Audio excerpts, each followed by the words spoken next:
Welcome back to Athletic Everyday, day number 124. Got a gym upper body workout for you here today. And as promised yesterday, I did get this workout in before my shift at work. Got it in the morning.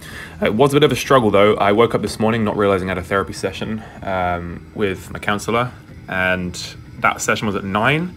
So I had to get a lift from that to this and then straight away into the workout so I could start my shift at 12. Overall, split jerks felt really strong today. I'm definitely starting to feel the benefit of doing the jerk balances. It really does emphasize the splitting distance between the feet and just making sure that you can hit the positions correctly. And it also makes you feel more stable when you sort of push the head through into that lockout position. Not every single jerk was great today, and I only went up to 100 kilos. I think conservatively I could probably do 110 at the moment. Haven't done split jerk training in a while, but I am working on my clean, so it would be nice to have some jerk work in there. No pun intended. I think if I am able to do over my max in my current jerk, so if I can do a jerk from the rack with more than my current jerk, then I should in theory be able to PR my clean and jerk. You guys probably think, why are you doing jerk? It's an upper body exercise. It's actually more of a lower body exercise than upper body exercise. I just like the combination of the two. I would say it's like 60% legs, 40% upper body. You do have to have a strong upper body to get a nice strong lockout there, but most of the momentum of the bar is generated by the legs when you do that dip and then drive. This first 100 felt rock solid, felt really, really good. And then alternating onto the other split. This one didn't feel as good, it didn't feel as stable. But maybe it's fatigue setting in, see the lockout there. Just doing 2 reps with 100 with good form is quite difficult for me at the moment, but this definitely felt a lot better than it did the other day. This particular workout, I got up quite early this morning, was caffeinated before the workout, and I was just, in a really good mood coming into this workout. Your mental state obviously has a very big impact on your physical state when you do the workout. So I think I ended up doing 4 sets of 2 with 100. Yeah, a bit shaky on that one. 4 sets of 2, 100. Obviously alternating the splits, so I'd do 1 left, right, then 1 right, left. And I think I'm getting better at putting the back foot down first, or at least at the same time as the front leg. Whereas before I would put the front foot down and then I would hit the back foot down, which means I'm pushing forward when I do that jerk because the front foot's hitting first. I think now I'm getting a lot more on balance. I think all I just need to work on now to make my split jerk technique even more optimal, you can always optimize it, but is the front knee. I need to work on externally rotating that hip a little bit more to push that knee out. At the moment, it's still kind of going in a little bit. And I'm also noticing that when I go into that dip phase of the jerk, I notice that I tend to pronate a little bit. I do this in squats as well. I tend to pronate a little bit onto the inside edge of my feet. It's not massive, it's not major.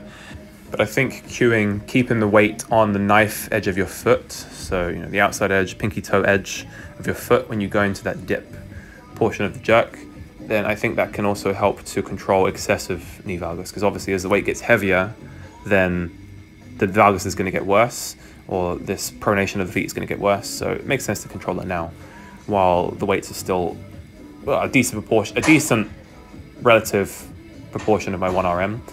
So there's that. Then moving on to front levers, I only did 3 sets here today. I was going to try and do straight leg, front leg, full front lever raises, but every single time I always forget in this gym that the ceiling is really low. So whenever I go up, I always smash the ceiling tiles in with my feet. So I stuck with straddle today and just did straddle front lever holds. The first set, I think I managed to hold it for about 15 seconds, which is pretty darn good.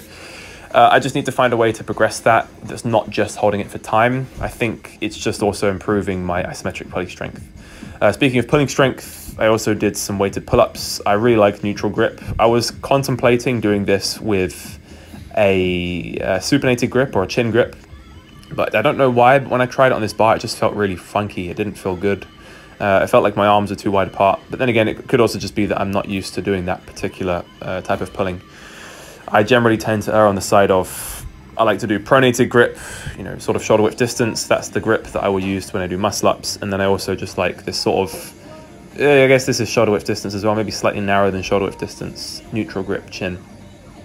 And yeah, worked up to a top set of 3 with 40 kilos. I was tempted to go up to 45, even 50. Then I saw how 40 felt and I was like, nope, let's stick with 40 today. Then lastly, I finished up with some neck training. I actually ended up supersetting some of this neck training with the weighted chins.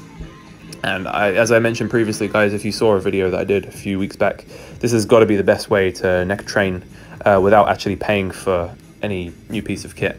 Adding the bands, because the bands have even tension throughout the full range of motion, unlike with chain, you can really get a full range of motion, flexion and extension on the neck. Well, sorry, extension on the neck. You do flexion with the weight on your head, but yeah, I found that this is the best way, and you can also rotate the head side to side, so you can get a bit of rotational stability, I guess, rotational strength, because as you turn that head, the force is being transferred from being on the back of your neck to being on the side of your neck, and as you rotate through that motion, you can get a nice smooth control range of motion there, which is quite nice.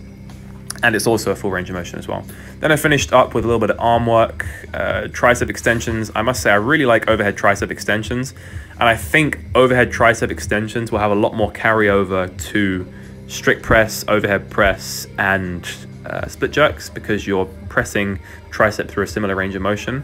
And I really like utilizing the TRX or the rings, because it really helps you to get a good control over how much resistance you do. You can, as you start to go more towards failure, you can just step the feet forward and do more reps like that, or you can just do really slow eccentrics, which is quite nice. And then I finished up with a few sets of reverse curls, just to work on a little bit of forearm strengthening, working on that brachioradialis, top of the forearm muscle. Hope there's some size there as well. All right, guys, thanks very much for watching, and I'll catch you in the next one.